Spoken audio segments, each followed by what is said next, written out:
मुंबईच्या एका सोसायटीमध्ये पांढऱ्या पट्टीवरून जैन समाज विरुद्ध तो वेदपाठक नावाचा यूट्यूबर इन्स्टा रीलवाला हा वाद चालू असतानाच महाराष्ट्राच्या राजकारणात एका जैन नावाच्या माणसाला राज्यसभेवर पाठविण्याचा निर्णय व्हावा आणि त्यानंतर महाराष्ट्रातले एक मोठे मंत्री छगन भुजबळ यांच्या मनामध्ये आपल्यावर अन्याय झाल्याची भावना येऊन त्यांनी ती व्यक्त करावी, या सगळ्याकडं मी जरा कुतूहलानं कौतुकानं पाहत होतो.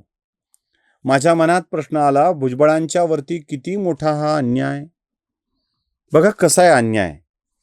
तिकडे सुनेत्रा पवार यांच्या घरात उपमुख्यमंत्री पद आहे. त्यांचा मोठा मुलगा पार्थ पवार हा राज्यसभेत खासदार म्हणून जाणार आहे.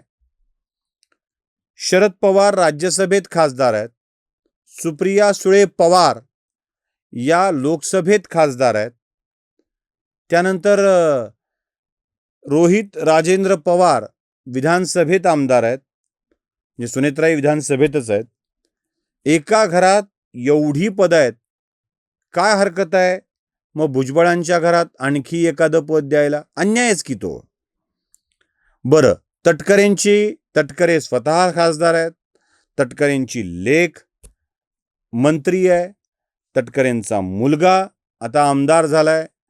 म्हणजे तटकरेंच्या बाबतचे नियम भुजबळांना का लागू केले नसावेत? अन्यायच की हा भुजबळांच्यावरती. केवढा मोठा अन्याय आहे. अहो, तिकडे मराठवाड्यामध्ये रावसाहेब दानवे निवडणूक हरले म्हणून, नाहीतर ते खासदार आणि मंत्री होतेच.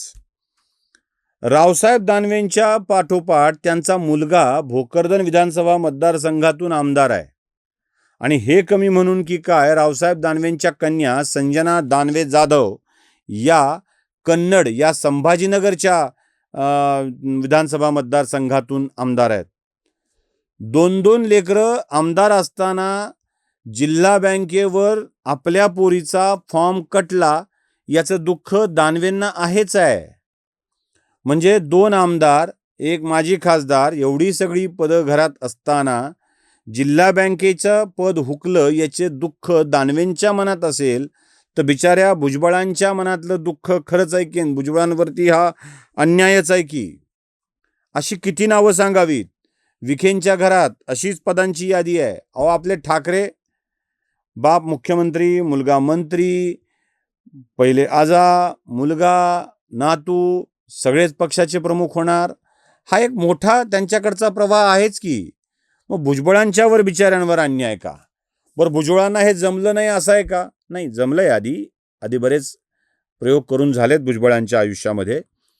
पण आता आपण राज्यसभेवर जावं, तिकडे सुखात बसावं आणि इकडे आपल्या पुतण्याला किंवा मुलाला राज्याच्या मंत्रिमंडळात स्थान उपलब्ध करून द्यावं, ही भुजबळांच्या मनातली भावना काय बघावी वाटली नाही का पूर्ण करावी वाटली नाही, मला कळलं नाही.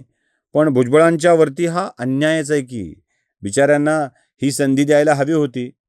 भुजबळ म्हणतायत, भुजबळांच्या या वाक्यातून त्यांच्यावरचा अन्याय तर दिसतोय, पण आपापल्या राजकारणामध्ये किती न्याय मिळवून घेतलाय लोकांनी, याचं आपल्याला सगळं बघायला मिळतं.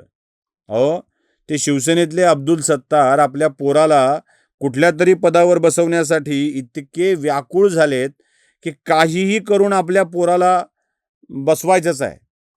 भुजबळ साहेब, तुमच्यावरचा अन्याय झालाय हे खरं असलं तरी काही लोकांनी केलेल्या त्यागाची आठवण सुद्धा तुम्हाला झाली पाहिजे.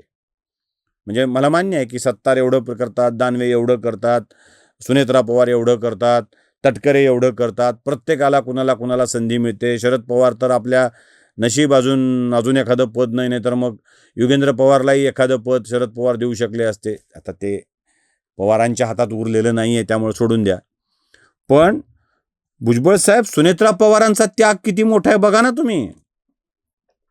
सुनेत्रा पवार आपल्या दुसऱ्या पोराला खासदार करत बसल्या नाहीत.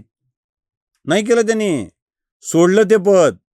अहो, आपल्या पोराच्या खासदारकीच्या स्वप्नावर पाणी सोडून पक्षातल्या एका सामान्य जैन नावाच्या कार्यकर्त्याला ही संधी दिली. कसला मोठा त्याग आहे. या त्यागाचा विचार आपण करणार आहोत की नाही?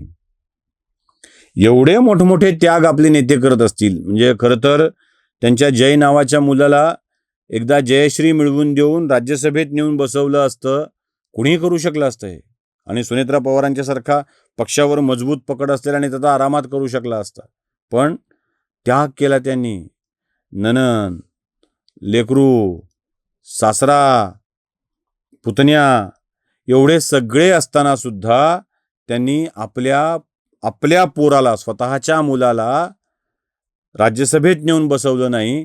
एवढा मोठा त्याग करणाऱ्या सुनेत्रा पवारांचा आदर्श खरं तर छगन भुजबळांनी घ्यायला हवा. हा अन्याय भुजबळांच्या वरती का होतोय? म्हणजे अन्याय झालाय का होतोय त्याचाही विचार केला पाहिजे. आणि मी तुम्हाला आता सांगतो तो अन्याय का होतोय. भुजबळ राजकारणात आले, ते शिवसेनेतून काँग्रेसमध्ये, काँग्रेसमधून राष्ट्रवादीतून अजित पवारांच्या राष्ट्रवादीमध्ये आले. या काळात भुजबळांचं नेतृत्व खरं तर आश्वासक होतं, चांगलं होतं. पण भुजबळांनी आपल्या राजकारणामध्ये एक गोष्ट महत्त्वाची केली, ती म्हणजे समता परिषदेची स्थापना.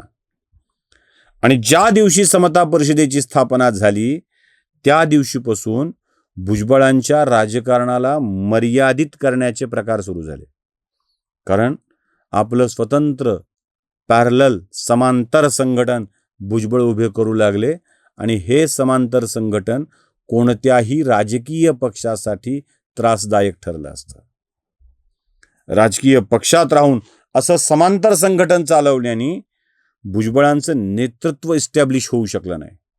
माणूस छोटा विचार करू लागला ना, म्हणजे ते ओबीसीचे नेते झाले असते तर गोष्ट वेगळी. जेव्हा माणूस संकुचित होत जातो ना, तेव्हा राजकारणातील त्यांची दिशा नेमकी काय हे लक्षात येऊ लागतं. आणि भुजबळांना संकुचित करण्याचे प्रयत्न करण्याची गरजच उरली नाही. भुजबळ स्वतः संकुचित होत गेले. आणि या सगळ्या प्रकारात भुजबळांचं नुकसान झालं. भुजबळांचे अजूनही बरेच प्रकार आहेत. भुजबळांचा भ्रष्टाचार आहे, भुजबळांचा व्यक्तिगत आचार आहे, या सगळ्या गोष्टींचा यात समावेश आहे.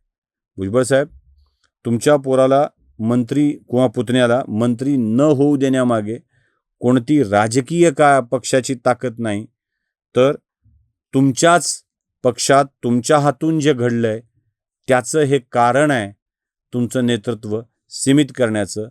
उगाच दुसऱ्याला काय मिळालंय हे सांगून इतरांचेही वाचे उघड करण्यापेक्षा आपण का मिळालं नाही याचा विचार करण्याची जास्त गरज आहे. नमस्कार.